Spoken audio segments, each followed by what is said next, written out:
Another subpoena which calls somebody else in. Ken Delaney, what do you make of this new development, going back to the fact that Paul Manafort, as Donald Trump was saying, is in fact cooperating or has been cooperating, and yet there was a raid, or if you will, a warrant issued to search his house, to go through it and see what was there. What do you make of all of this? Well, that's the thing, Ali. Paul Manafort has wanted us to believe for a long time that he's cooperating with the investigation, but recent events suggest otherwise. You know, the FBI doesn't search the house of a person at dawn who is cooperating, and this subpoena today to Jason Maloney, Manafort's spokesperson, suggests that there is a question here about whether the FBI believes Paul Manafort has been truthful, either with a grand jury or in FBI interviews, because Jason Maloney is not a fact witness to Paul Manafort's dealings with Russia. What Jason Maloney knows about is what Manafort's been telling the public and how he's been preparing for various congressional and other kinds of interviews. So it's really interesting to me that Mueller wants to talk to his spokesperson and perhaps his lawyer. But the bottom line here, stepping back, is that the noose is clearly tightening around Paul Manafort. I mean, every legal expert I talk to about this is convinced that he is in serious jeopardy.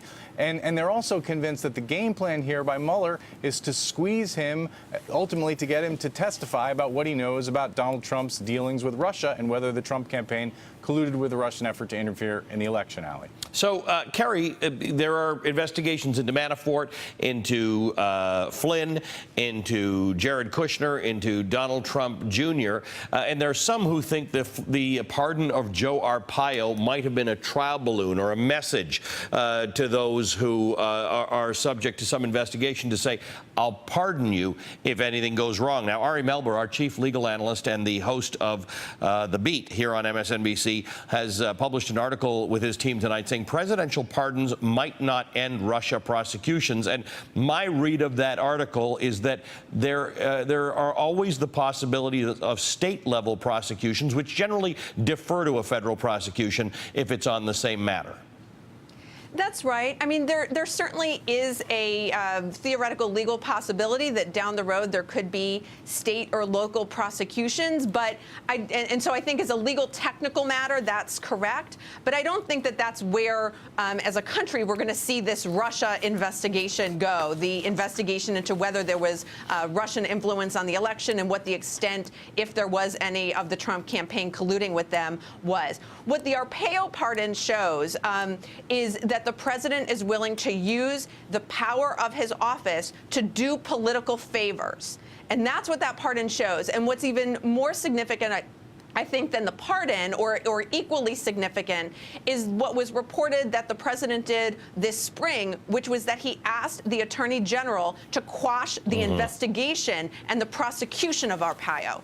That is consistent with what we've seen this president do throughout his term so far, which is that if there is an investigation that he doesn't like for whatever reason, whether it affects him personally, affects people that he works with, thinks that is going to get to him or his family in terms of some type of criminal culpability, he tries to shut down the investigation. The parallels. And so that really reveals a lack of respect for our administration of justice. So I was speaking to Nick Ackerman on Monday night about this, Ken, and he said that it does establish a pattern of behavior as the president approached James Comey about ending an investigation into Michael Flynn. Here's what Nick had to say about the importance of establishing this pattern of behavior.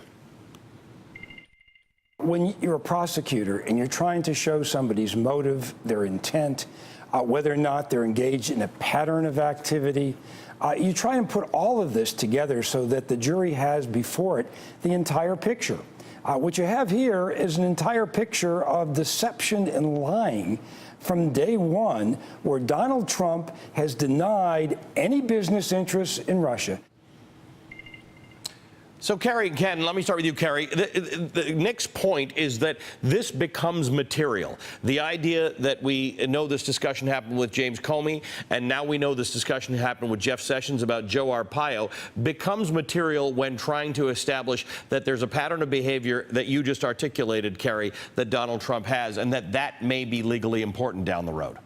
Well, it certainly is separate from the Arpaio piece. the behavior throughout the Russia investigation in terms of trying to expose the underlying investigation, the firing of FBI Director Comey, potential conversations that the president apparently had with the director of the NSA, the director of national intelligence, potentially other government leaders that haven't been reported on yet, that we're unaware of, individuals that he tried to influence in order to shut down the investigation. That speaks to a pattern of obstruction, which certainly is one of the issues that the special counsel's investigation speaks to and is investigating. The Arpaio piece is just another example of the president in a completely different context seeking to exert political influence on an ongoing investigation. And that is anathema to the way that the Justice Department works, the way that federal prosecutors work. It's the reason that we have a Hatch Act, which is to prohibit federal employees engaging in political activity. It's the reason that many federal prosecutors are registered independents or don't vote in elections if they're involved in investigating public corruption matters. It's just not the way that it's supposed to work, and it demonstrates a lack of respect for the rule of law that this president has.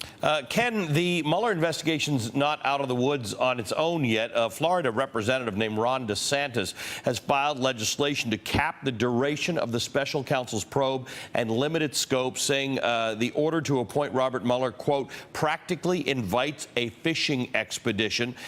He wants a 6-month expiration date on it. What do you make of that?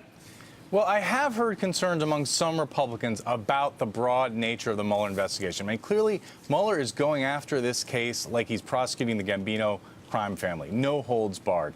But at the same time, he's got broad bipartisan support in Congress. And I really think that Congress generally, both Republicans and Democrats, will resist any attempt to quash this investigation. And if the president tries to do it with pardons, I think you're going to see Congress step up its investigative efforts and get to the bottom of what happened here with Donald Trump and Russia, Ali. Ken Delaney and Carrie Cordero, thanks very much for joining me, both of you. Coming up, Nikki.